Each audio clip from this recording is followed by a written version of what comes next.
Ok, ça tourne, clap. Troisième vidéo sur les exponentielles. On était arrivé à la dernière activité, la cinquième activité de l'intro, et c'était vraiment faire la représentation graphique. Donc on a fait le tableau des valeurs. Normalement, ça ne va pas se poser de soucis. Ça te permet de trouver des couples, des couples de coordonnées, donc des points, en fait, les coordonnées de points. Et quand tu les reliais, tu devais obtenir la fonction en range ici pour 2 exposants x et la fonction en noir ici pour un demi exposant x. Je vais m'attarder une demi-seconde sur la fonction 2 exposant x, c'est pour ça que je vais te aller dans le GeoGebra directement. Bon voilà, c'est la même fonction, tu vois ici, mais qui apparaît en vert.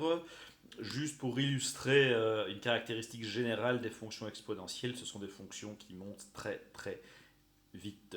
Alors, c'est vite dit un peu comme ça, mais c'est assez important que tu te rendes bien compte que si tu vois les choses de très loin dans le passé, donc si je remonte dans le passé, imaginons que l'axe de x ça représente le temps, mais donc si je vais dans des valeurs de x négatives, si je remonte loin dans le passé, tu vois que ma courbe verte, elle est vraiment scotchée à mon axe de x.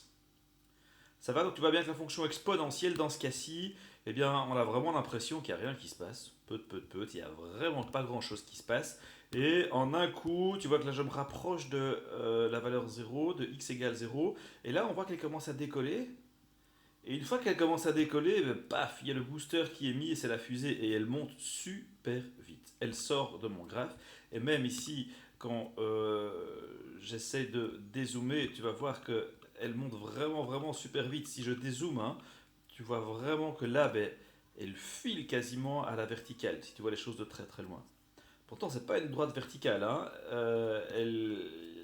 Il y a une valeur qui existe pour tous les réels. 2 exposant 50, ça existe. 2 exposant 100, ça existe, mais c'est super haut. Et le 2 exposant 100, tu ne sais même pas le calculer avec ta calculatrice.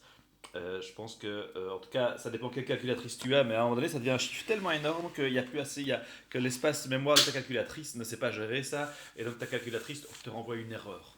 D'accord. Ce sera l'objet d'un petit calcul qu'on pourra faire ultérieurement. Mais donc, tu vois bien que c'est une fonction, à la limite, si tu regardes les choses de très très loin, eh ben, elle a l'air d'être scotchée à l'axe des x très longtemps. Il n'y a rien qui se passe, elle dort et en un coup, elle se réveille aux alentours de 0, dans les environs de 0, et paf, elle monte. Tu vois bien que ce que je te raconte là, c'est l'histoire quand je vois les choses de loin, hein, quand j'ai zoomé.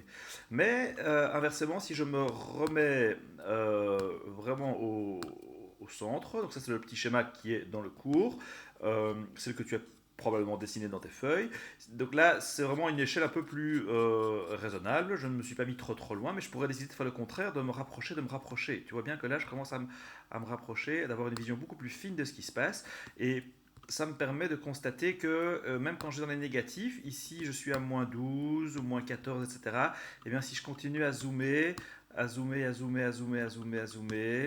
toujours quelque part autour de moins 12, moins 13, mais si je continue à zoomer,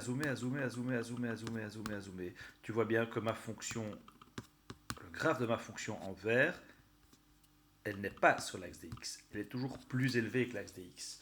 Ça va. Donc c'est un effet visuel. Hein. Elle se rapproche de plus en plus de l'axe des x, mais elle ne touche jamais l'axe des x. Parce que 2 exposant quelque chose, tu peux danser sur ta tête, tu peux mettre n'importe quel nombre réel au-dessus de l'exposant 2, ça ne fera jamais 0. Ça va. Donc 2 exposants moins 10 milliards, c'est minuscule, mais ça ne touche pas, ça ne fait pas 0, donc ça ne touche pas l'axe des x. Exactement comme ici, déjà 2 exposants moins 13, c'est minuscule, 2 exposants moins 13, mais ça ne touche pas l'axe des x. Pourtant, on a l'impression que c'est le cas quand je dézoome. Hein. Tu vois bien ici, déjà à l'échelle que je te montre ici, c'est déjà assez fin. Hein. Tu vois bien que un gros carré, ça correspond à 0,05 unités sur mon graphique GeoGebra. On a déjà l'impression que la courbe du graphique de ma fonction touche l'axe des x. Mais on sait que ce n'est pas le cas. Et si je dézoome encore, voilà, on a vraiment l'impression que ma fonction touche l'axe des x, mais pourtant non. Même dans les valeurs de x négatives, la fonction, elle est presque plate, mais pas en fait. Elle est toujours croissante. Elle est croissante, elle n'arrête pas de monter. Et à chaque unité, elle est multipliée par 2. Mais quand tu multiplies quelque chose de minuscule par 2, ça reste minuscule, mais ça continue de monter à chaque fois. Et à un moment donné ça monte de manière vraiment plus conséquente. Et dès que tu dépasses 1, là ça s'emballe. Tu as vraiment une réaction qui fait que ça monte de plus en plus vite et ça monte très très vite et tu vas déjà voir que pour des valeurs de 100, 2 exposants 100, tu obtiens, si tu mets par exemple comme unité des centimètres ou même des mètres, tu obtiens des distances énormes, ok. Donc voilà, ça c'était juste une petite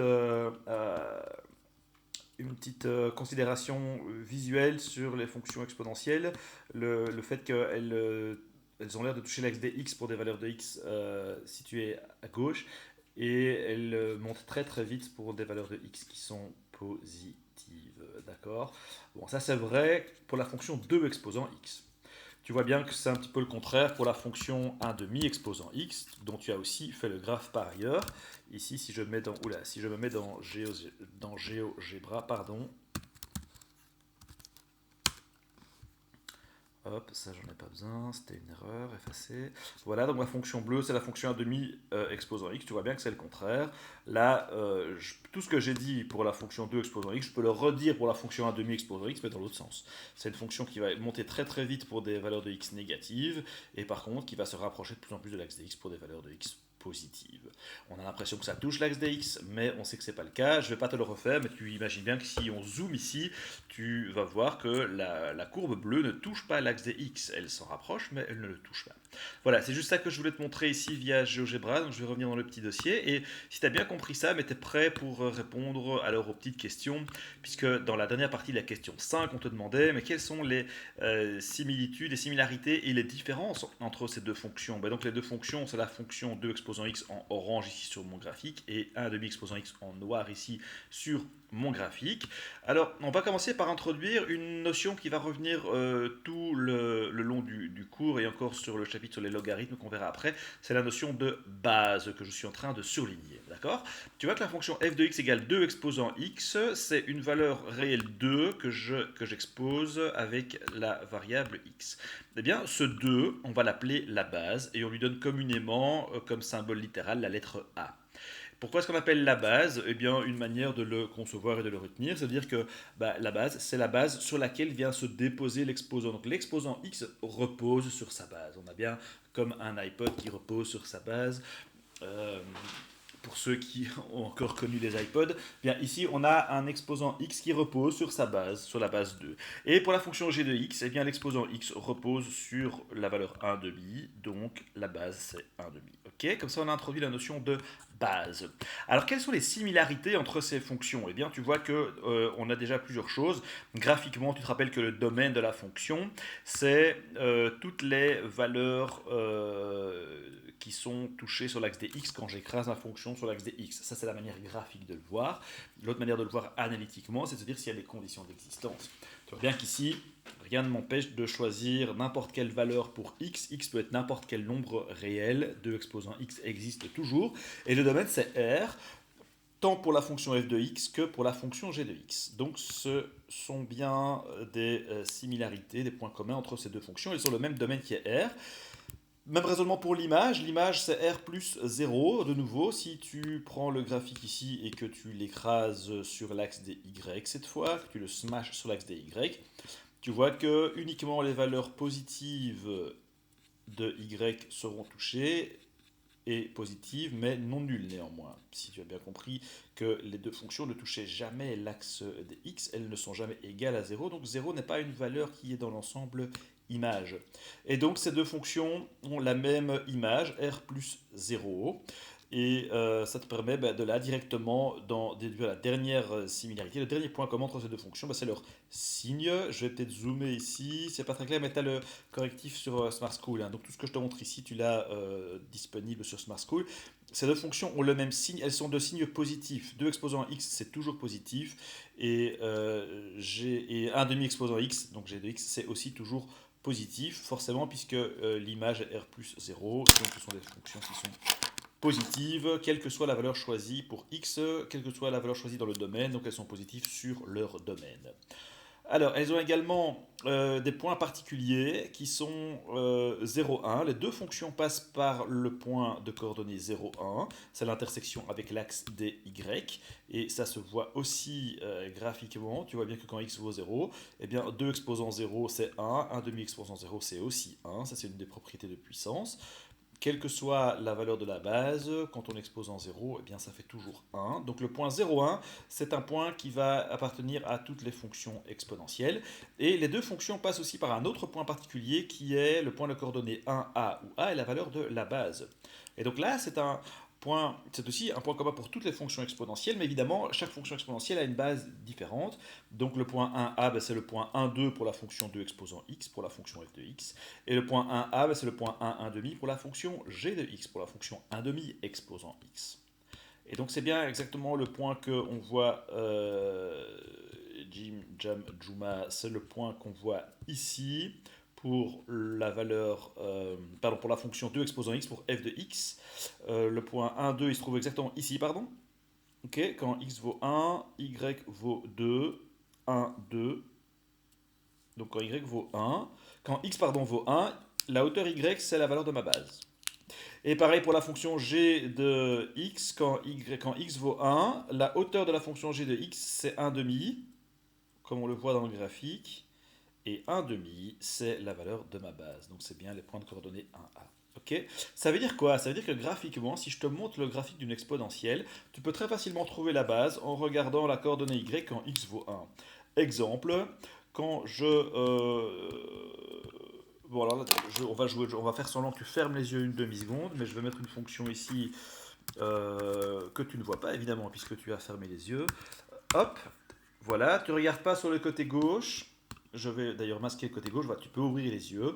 Donc tu vois bien ici, j'ai fait une fonction, je te dis que c'est une exponentielle. Si je te dis que c'est une exponentielle et que je te demande de me trouver la base uniquement via un raisonnement graphique, qu'est-ce que tu fais? Eh bien tu vas direct aller regarder la valeur de la fonction quand x vaut 1. Quand x vaut 1, c'est quoi la hauteur? C'est 3. Ça veut dire que la base de cette fonction, c'est 3. Ça veut dire qu'en rouge, j'ai représenté la fonction 3 exposant x. Ok, et c'est exactement la formule que j'avais cachée ici. C'était bien 3 exposant x que j'avais introduit dans GeoGebra. Pareil, si j'ai introduit maintenant 5 exposant x, bah, tu vas voir que ça va passer par la fonction, par le point 1, par le point 0,1, ça on le savait.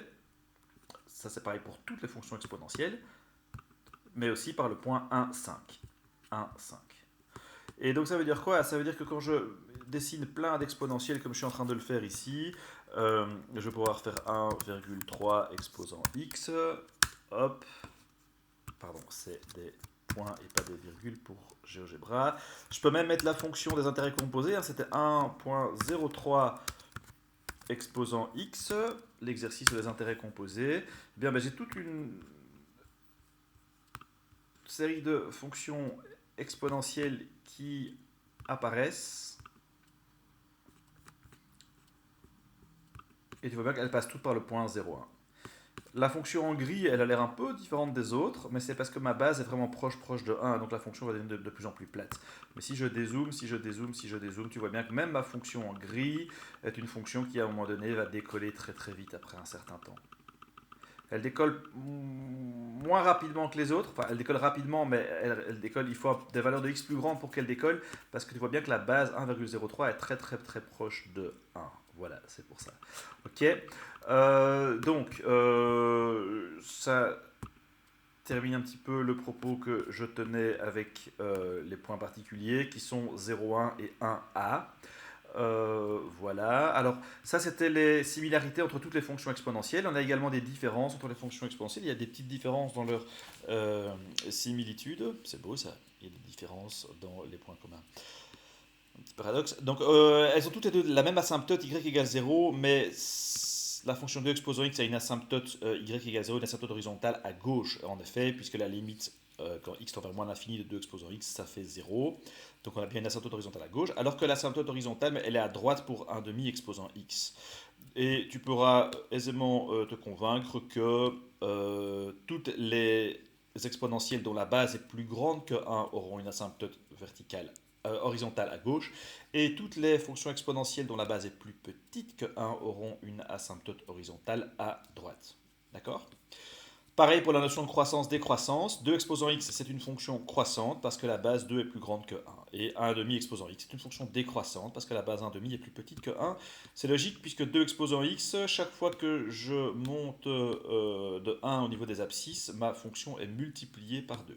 Chaque fois que je fais plus 1 au niveau des x, au niveau des y, c'est multiplié par 2, donc ça monte. Alors que, au contraire, tiens, au contraire, pour la fonction 1 demi exposant x, chaque fois que x monte de 1, ma fonction est divisée par 2. Puisque multiplié par 1 demi, je te rappelle que c'est pareil que divisé par 2. Fois 1 demi, c'est pareil que divisé par 2.